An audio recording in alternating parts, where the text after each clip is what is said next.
Olá pessoal, tudo bem com vocês? Sejam todos muito bem-vindos a mais um fechamento aqui do Clube dos Dividendos. Eu sou Bruno Mazzoni, analista CNPI, e hoje eu dou prosseguimento a mais um fechamento do mercado. Sempre que o mercado Bolsa de Valores dá uma azia forte, quedas e muita incerteza, volatilidade, eu construo com vocês aqui vídeos diários mais opinativos do que qualquer outra coisa, tá pessoal? Então esse vídeo aqui também mantém aí o tom mais opinativo do que informativo, baseado em documentos, dados e fatos, tá? Aqui é muito mais a minha opinião que eu vou estressar para vocês. Hoje, mais um mercado de queda, tá? E fundamentos para isso. Primeiro, começou logo de manhãzinha com dados já sendo digeridos fracos do ritmo industrial chinês. Acho que o principal deles foi a redução aí do ritmo de produção de aço. Então a produção de aço da China apresentou um declínio aí de quase 8%, tá? Sinalizando que as usinas vêm reduzindo o ritmo de produção para cumprir as metas do governo.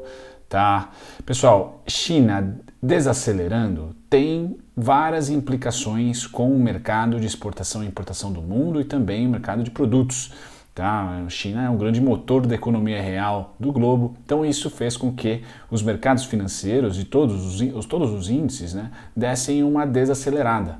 Tá? Uma desacelerada que ainda teve um tom positivo devido aos dados de inflação norte-americana semana passada terem vindo abaixo do esperado, então conseguem aí ainda terem a ideia de que sim, aquela inflação é passageira, tá? Os juros americanos, a curva de juros tende a cair ainda mais, continuou caindo hoje, eu vou trazer para vocês a curva de juros. Então, nos Estados Unidos, um mundinho à parte, nós tivemos ali um fechamento em alta, tá? O Dow Jones fechou em alta, o S&P fechou em alta e o Nasdaq só que fechou no 0 a 0.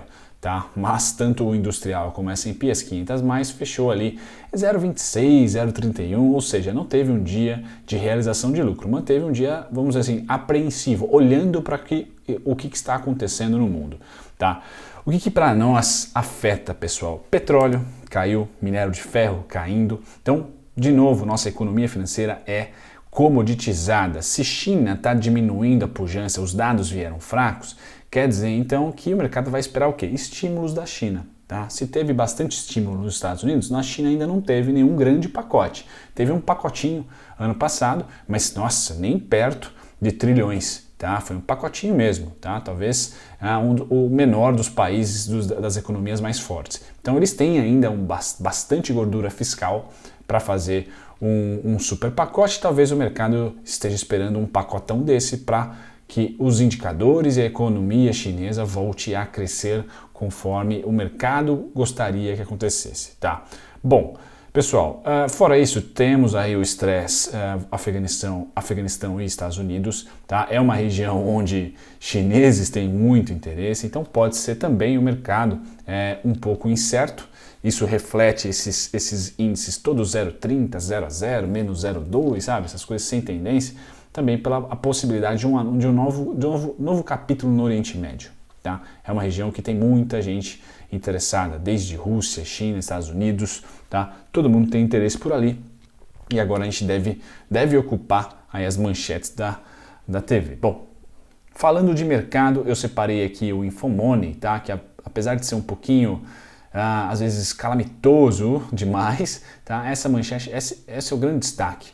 Tá? Então a Via cai 6%, tá? Vou trazer o gráfico da Via para vocês aqui já, tá certo? Os pontos continuam o mesmo, tá, pessoal? A Via é o novo ticker da VAR, da Via Varejo, agora é Via, tá? 3 VII A3, 2 IS A3, 1163, 1165, aquela região de suporte agora estreou abaixo, então é resistência, e o 9394 lá, que é a região de suporte. Tá lá o meu alarme, tá certo? E tá aqui a minha resistência, continua a mesma coisa, tá pessoal? O TradingView já deve plotar o histórico aqui, mas esse foi o re-IPO aí das ações da Via. Bacana. Caiu 6% na estreia, tudo bem. O ICOM, o índice de consumo, caiu como um todo. Então, Magalu também caiu. Mercado Livre também caiu, tá certo? Não é algo específico da Via Varejo. Tá? Eu posso me tornar aqui um supervidente na Magalu? Posso, mas confesso que o mercado neste momento já deveria ter tons de lateralização se nós aqui, o fluxo estrangeiro no Brasil não fosse tão voraz por empresas de commodities. Então, quando olha para consumo, pessoal, a Magalu é uma grande para nós, a Via é uma grande para nós, mas não para o gringo. Então, se o gringo começa a retirar dinheiro como retirou, eu vou trazer o fluxo aqui para vocês, não é esses caras aqui que eles vêm para voltar, é Vale, é Petro, é as grandes mineradoras e as exportadoras. Então, se você está olhando para o mercado de consumo cair, você pode ter certeza que o dinheiro está indo para o IMAT. Quando voltar a bolsa a subir, quem volta primeiro, quem dá o primeiro sinal é o índice de materiais básicos, pessoal. Foi isso no ano passado e se repetiu durante o ano inteiro, tá? E eu ainda acredito que vai se repetir, tá? O fluxo volta não pelo financeiro, e sim pelo IMAT. Antes era o financeiro, durante nossa crise de 2010 até 2015. Opinião minha de novo, tá, pessoal? Não tenho dados para isso. Então, sempre que a gente queria ver a bolsa subindo, a gente teria que ver um sinal de compra no Itaú, um sinal de compra no Bradesco, e aí a gente entrava na bolsa porque essas ações levavam o Ibovespa para cima mesmo durante nossa queda que perdurou 2010, 11 até 2015, 2016. Bacana. Hoje, a partir de 2020, quando nós tivemos o crash, não foi o setor financeiro que fez a bolsa subir, foi as commodities e os alimentos básicos. Então a gente vai de JBS, a gente vai de Marfrig, a gente vai aí de, principalmente JBS, tá, pessoal? A gente vai aí de exportadoras de minério, exportadoras de petróleo, tá? Petrobras, e pronto, nós temos a carcaça de quem puxa preço, índice de materiais básicos, e aí veio Home, e aí veio todas as indústrias VEG que exportam, todas essas indústrias que têm receita dolarizada, Klabin, puxam hoje a bolsa. As que têm receita dolarizada e vendem commodities, ainda melhor, porque tudo subiu, tudo que é commodity subiu. Tá? Só ainda, acho que talvez a papel e celulose tenha ainda mais um combustível, mas petróleo e minério de ferro subiram muito, tá, pessoal? Então a gente sempre vai ter que olhar não para Magalu, não para necessariamente VEG, a gente tem que olhar para gráfico de Petro, gráfico de Vale e depois o gráfico do Itaú para ter uma noção de como que está o fluxo para o Ibovespa. Tá? Se esses caras, essas três ações apontarem para o norte, a gente sobe de novo como índice. Tá? Então ainda nosso índice é comoditizado IMAT. Tá? IMAT é o canal, não tem jeito, e depois o índice financeiro. Tá? Hoje só não caímos mais porque Vale segurou. Tá? Vale segurou um pouquinho a queda. Tá? As siderúrgicas têm baixa porque o minério de ferro está caindo. Se vocês estão acompanhando aqui, pessoal, os nossos fechamentos, eu tenho colocado para vocês, tá, o petróleo, que é esse gráfico, certo? Que, na minha opinião, vai estar e está lateralizado, então não é só um arquiteto dos gráficos, é colocando para vocês 2021, eu não creio que o petróleo saia daqui mais. Tá? Então já coloca o crescimento de algumas ações aqui na bolsa, principalmente Petrobras, Enalta e Prio, né? Já coloca um patamar de petróleo estável. Tá? Coloca o patamar de petróleo estável. Então essas empresas, na minha opinião, de petróleo passam a ser aqueles cases de crescimento, tá? E começam a ser casos, né? Exemplos, carteiradas aí de dividendos. Tá? Porque o petróleo vai estagnar, na minha opinião, entre $66 e 79. Tá? E a gente deve ter aí também brigas pela região afegã, então pode ser que aconteça mais coisas aí, tá? Mais coisas, porque diplomacia naquela região é muito complicada e até o PEP da vida pode entrar no jogo, vocês não tenham dúvida disso.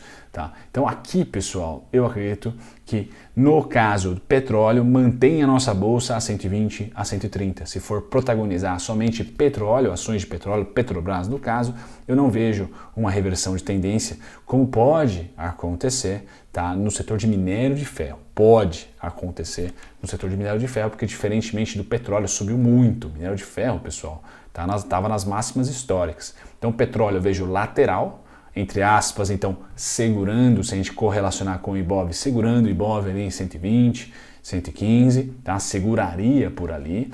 Já o minério de ferro, e eu tenho aqui dois contratos, né? Eu vou trazer primeiro o contrato que eu sempre esqueço, o FEF, certo? Esse é o primeiro contrato que eu vou trazer, que tem um pouquinho mais de liquidez. Então percebam aqui, pessoal, a queda vem desde maio, tá? E já caiu cerca de... certo? Cerca de 33%. Tá? Então o minério de ferro está se segurando, por enquanto em um suporte aqui bem horizontal, nessa região aqui, ó. Tá? Então o minério de ferro, ele vai ter que, para mim, provar que essa região vai segurar. Tá?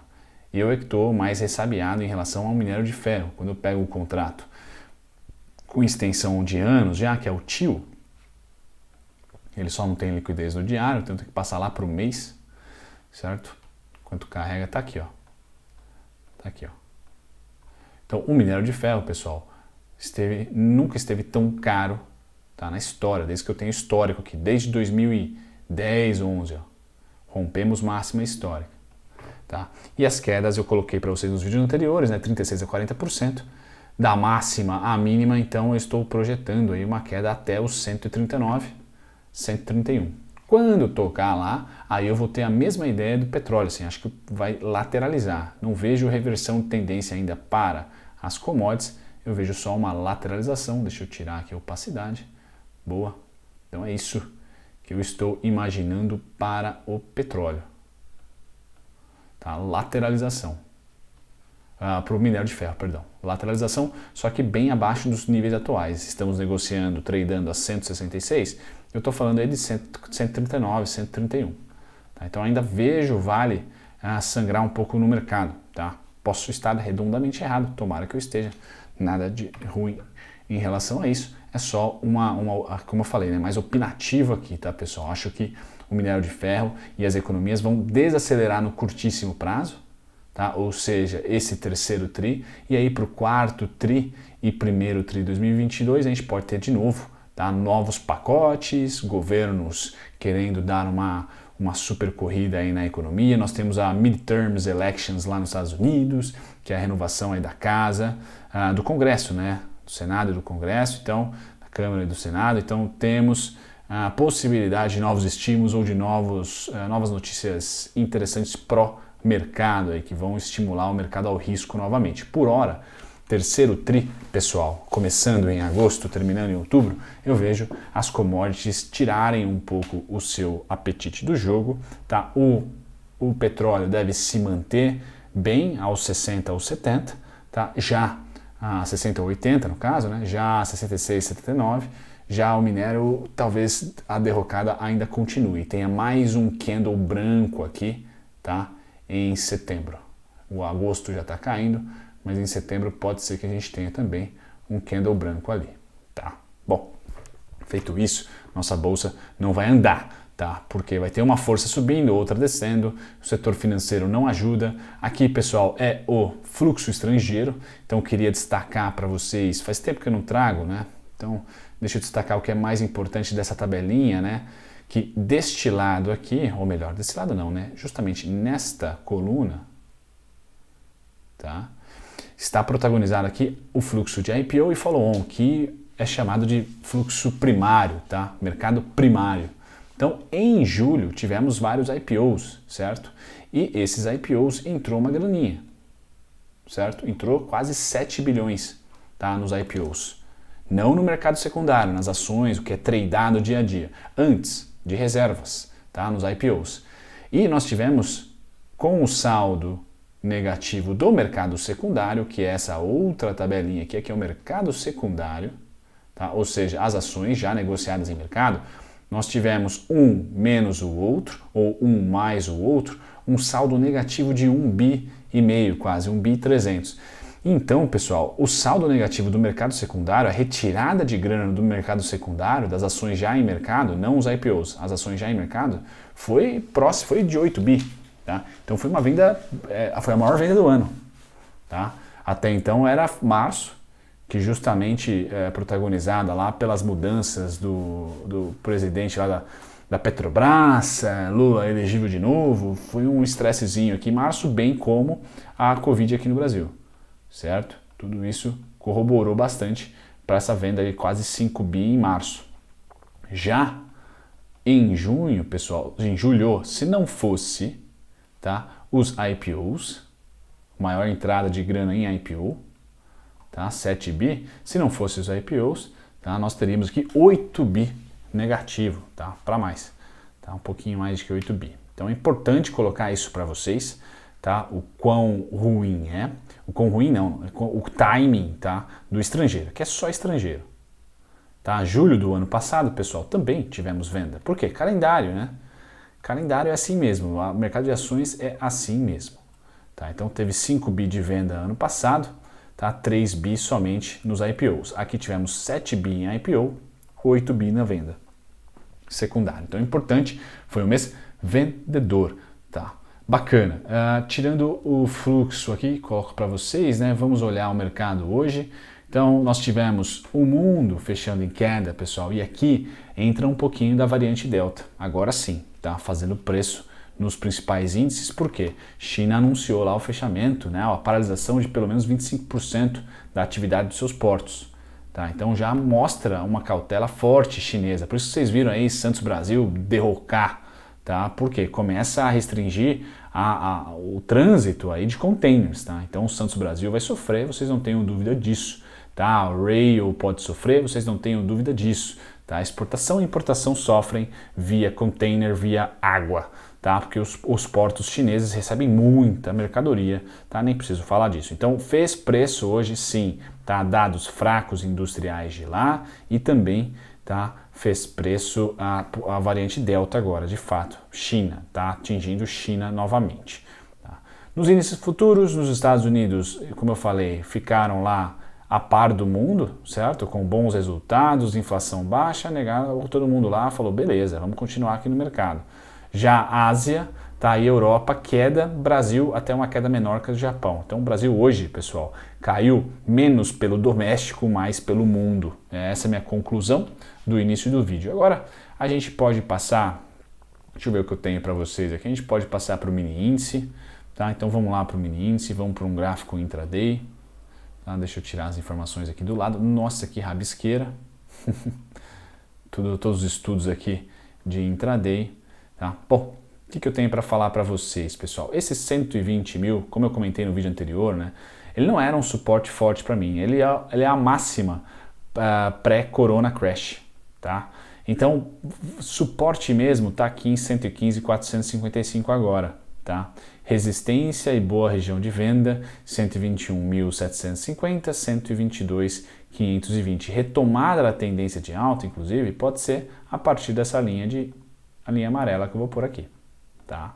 Então, se a gente conseguir no mini índice, tá? Fechar o dia acima, testar de cima para baixo, aqui para mim vai ser o sinal. Tá? Muito provavelmente a gente vai ter Vale para cima, a gente vai ter Petrobras para cima e quem sabe o setor financeiro também, tá? Apontando para cima. Isso tudo ajuda bastante, tá? Mas de novo, eu não vejo, tá? Para esse terceiro tri a gente vencer, não digo 122, tá? Eu não vejo a gente vencer os 125,90, que é a próxima parada aqui, ó. Tá? Eu não vejo a gente vencer e tampouco, se não resolvermos aí os embrólios políticos, conseguimos votar com agilidade e não repetir o que aconteceu ano passado, tá? O orçamento para 2022, ter agilidade nesses pontos, tá? E quem sabe pipocar aí uma reforminha, é difícil, mas quem sabe, né? O mercado adora reforminhas, certo? Aí a gente pode de novo beliscar ali os 127.720, 128.430, que por hora é a região mais forte de resistência, tá? Então, o meu primeiro cenário, pessoal, é que agosto e setembro a gente vai no máximo voar até os 122.520, tá? Fatos no mundo podem ajudar. O quê? Aprovação do pacote de estímulos norte-americano, a inflação nos Estados Unidos caindo e o tapering não acontecendo em setembro, pulando para o ano que vem, tá? Pode ajudar, dados ou um pacote de estímulo na China pode ajudar, tá? Isso tudo pode ajudar e a gente vai atualizando vocês, tá? Pode ajudar a gente vir para um movimento um pouquinho maior, tá? Mas ainda assim, estou bem cauteloso. Acho que o melhor momento de se apostar na alta, graficamente, seria subirmos até os 125, ou quem sabe os 127, né? Mas acho que vai ser até os 125, e o reteste dos 122.520 e ou 121.750. Isso aqui, ó, esse movimento seria maravilhoso, tá? Para a gente apostar numa pernada 3 até os 127, 128, tá? Bacana. Agora a gente passa para o dólar, tá? Também no gráfico mensal, deixa eu tirar aqui por uma hora, tirar vocês, aumentar aqui a dilatação, senão a gente não enxerga nenhum candle, Tá aqui. O dólar, pessoal, de novo, fecha o dia acima dos 5,268. Vejam o quão importante, né, a oferta e demanda da moeda aqui no país. Quando um importante renda fixa começa a ficar atrativo, começa a segurar um pouquinho, tá? Não só ser mais retracionista na nossa economia, diminuindo a inflação, tá? Mas também começa a trazer dólares via renda fixa, né? É o bom e velho rentismo aí. Tá? E a moeda não consegue subir, mesmo com o trabalhamento aí político, não tem jeito, toma pancada aqui 5,268. O meu alvo para ela são dois, tá? 5,399, 5,110, tá? É bem volátil mesmo, aonde ela tá, pessoal, é a aposta, tá? Tá no 50% aqui, ou você tá vendedor apostando que ela vai cair, que ele vai cair aos 5,10 e depois, quem sabe, aos 4,935, ou você está comprado já, né? Apostando aqui. O risco-retorno tá elas por elas, vamos dizer assim, tá? Acho que está melhor para quem vende, porque o topo está logo aqui, né? Enfim, esse é vamos dizer assim, a chatice do dólar, tá? A curva de juros americana versus a nossa. Então, vejam aqui, pessoal, eu vou tentar identificar para vocês aqui, ó. O mesmo momento. Tá, nesse gráfico tá aqui, ó. Deixa eu só trocar de cor. Aí. O de branco, fundo branco, é a curva de juros americana de 10 anos. Tá? O escuro é a curva de juros nossa para 2025, é o DI para 2025. Tá? Quanto que o mercado está precificando o Selic para 2025? 9,53. Tá? O juros americano para 10 anos está em 1,26. Tá? Então os juros americanos começou a cair dia 1 de março. Percebam que a gente não conseguiu acompanhar, tá? Vinha acompanhando, alta, tá? Alta, só que aí, o que aconteceu? Bom, nós não conseguimos cair, enquanto os Estados Unidos caiu, a gente, por problemas domésticos, bom, subiu mesmo, tendo aí taxa de juros subindo, sendo pró-mercado as atitudes do Banco Central, pró-mercado que eu digo não estimulativo, né, mas tentando dar uma ajustada aí para segurar a inflação. Não aconteceu. Então, a partir desse momento, deixa eu pôr no gráfico semanal para ficar mais parecido com esse aqui, que também está no semanal. Agora sim, ó. Então, a partir desse momento aqui, ó, tá, Estados Unidos e Europa tiveram juros caindo, né, principais mercados, tá? Já o Brasil, tomou pancada. Então, aqui rolou o descolamento. Rolou descolamento mesmo, tá? A gente tendo aí mais, vamos dizer assim, o Banco Central sendo bem rígido, tá? Então, de novo, né, a renda fixa começa cada vez mais a ficar muito interessante, tá? Se você pega a renda fixa aí para 24 meses, para 36 meses, já está recebendo aí 2 dígitos, sem dúvida nenhuma, por ano, tá? Bom, pessoal, passada essa parte, né, eu vou dar um destaque hoje para o Carlão, que me pediu BR Brokers. Carlão, BR Brokers o Carlão que me ajudou com o áudio, que eu passei o canal dele no vídeo da Taesa, tá? Que tem canal de música, tem banda, tá? Que é o Ramona Rocks, se não me engano, a banda dele. Carlão, essa é uma ação muito complexa, tá? Muito complexa mesmo. Então, assim, o que eu vejo para ela, né? Se você estiver otimista e estiver posicionado já, não se posiciona mais, não tem nenhum ponto de posicionamento nesse momento atual, não vejo.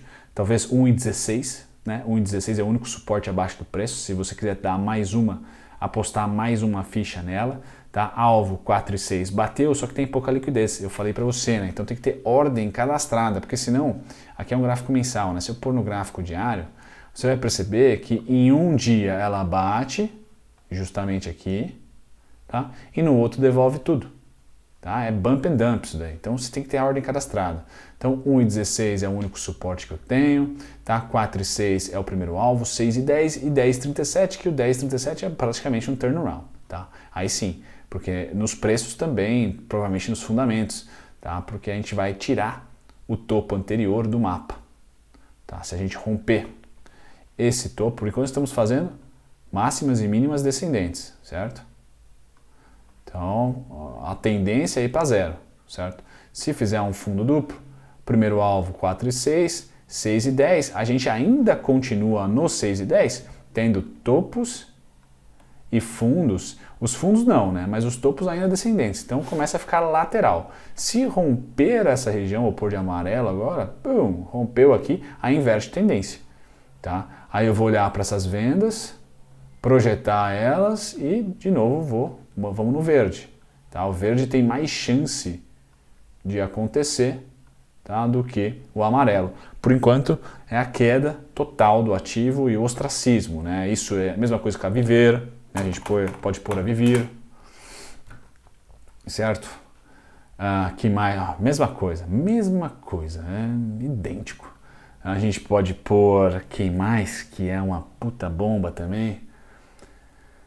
Pessoal, não vou lembrar de cara, tá? Não vou lembrar de cara. Eu não sei se a Tips está uma bombinha ainda. Tá, acho que a Tips tomou jeito. A Tips melhorou. A Tips já está bem melhor. Tá? Mas fez aqui, ó, foi buscar o fundo também. Tá? Então a Tips ficou um pouquinho melhor. Teve mais zigue-zagues compradores. Um aumento mais consistente de volume. Tá? Apesar de novo, estar em queda. Tá? Mas a Tips está mais comportadinha. Foi mais comportadinha. Tá? Teve zigue-zagues compradores e os fundamentos vieram juntos, também saiu de recuperação judicial, relicitação de Viracopos. E a outra é a Lupatec, que tem um rapaz do canal que fica postando que ela vai para a lua direto. Não vai. Tá? Então Lupatec também, pessoal, bombinha, total. Tá? Bombaça, né?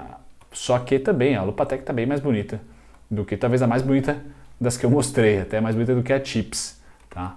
A Lupatec. Então, nossa, tem um monte de rabisco meu aqui, mas creio que ela volte, tá, para a região dos 4,13, 4,8, 3,8 aqui.